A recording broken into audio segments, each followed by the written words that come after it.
വെള്ളം കുടിക്കുന്നത് താരതമ്യേന കുറയുക, ഫാസ്റ്റ് ഫുഡ് ഭക്ഷണ രീതി, രക്തത്തിൽ പഞ്ചസാര, യൂറിക് ആസിഡ് ഇവയുടെ അളവ് കൂടുക, ചിലതരം മരുന്നുകൾ, വ്യായാമക്കുറവ് ഇവയെല്ലാം മൂത്രത്തിൽ കല്ലിന് കാരണമാകുന്നുണ്ട്. പുറംവേദനയിൽ തുടങ്ങി അടിവയറിലേക്ക് വ്യാപിക്കുന്ന വേദന, ഛർദിൽ, ശക്തമായ അടിവയർ തരിപ്പ്, മൂത്രമൊഴിക്കുമ്പോൾ ശക്തമായ വേദന, പഴുപ്പും രക്തവും കലർന്നു പോവുക ഇവയെല്ലാം സാധാരണ മൂത്രത്തിൽ കല്ലിന്റെ കാരണങ്ങളാണ്.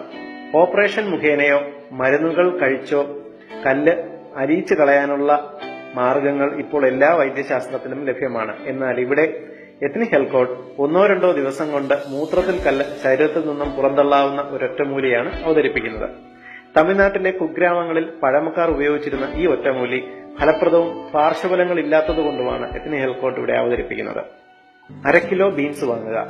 അതെ, കറികൾക്ക് ഉപയോഗിക്കുന്ന സാധാരണ ബീൻസ്.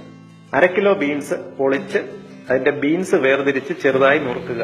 ഇതിനെ 2 ലിറ്റർ വെള്ളത്തിൽ ഗ്യാസിൽ വെച്ച് ചെറുതീയിൽ 2 മണിക്കൂർ വേവിക്കുക. എന്നിട്ട് ഇത് മിക്സിയിലിട്ട് നന്നായി അരയ്ക്കുക. ഈ മിശ്രിതം തണുത്ത ഉടനെ രാവിലെ വെറും വയറ്റിൽ തന്നെ മുഴുവൻ കുടിക്കുക. ചിലർക്ക് ഇത് മുഴുവൻ കുടിക്കാൻ സാധിക്കുകയില്ല. സാരമില്ല, പകുതിക്ക് മുകളിൽ എന്തായാലും കുടിക്കുക. അതിനുശേഷമുള്ള 2 മണിക്കൂർ സമയം ഭക്ഷണമൊന്നും കഴിക്കരുത്. പകരം 3 ലിറ്റർ വെള്ളം 2 മണിക്കൂർ കൊണ്ട് അല്പാൽപമായി കുടിച്ചു തീർക്കുക. ആസിഡ് മിശ്രിതങ്ങളായ ചായയോ കാപ്പിയോ ഈ സമയം കുടിക്കരുത്. കാരണം ആസിഡ് മിശ്രിതങ്ങൾ മൂത്രത്തിൽ കല്ല് അലിയുന്നതിനെ തടയും. 3 മണിക്കൂർ കഴിഞ്ഞതിന് ശേഷം വിശന്നാൽ കഞ്ഞിയോ മറ്റു ലഘുഭക്ഷണങ്ങളോ കഴിക്കാം. വൈകുന്നേരത്തിനുള്ളിൽ മൂത്രത്തിൽ കൂടി കല്ല് തരിതരിയായി അലിഞ്ഞു പോകുന്നത് നിങ്ങൾക്ക് അറിയാൻ സാധിക്കും.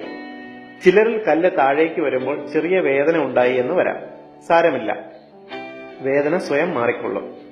2 ദിവസം കഴിഞ്ഞ് നിങ്ങൾ എക്സ്റേയോ അൾട്രാസൗണ്ട് സ്കാനോ പരിശോധിച്ച് നോക്കിക്കഴിഞ്ഞാൽ കല്ല് പോയിട്ടുണ്ടോ എന്ന് നിങ്ങൾക്ക് മനസ്സിലാകും.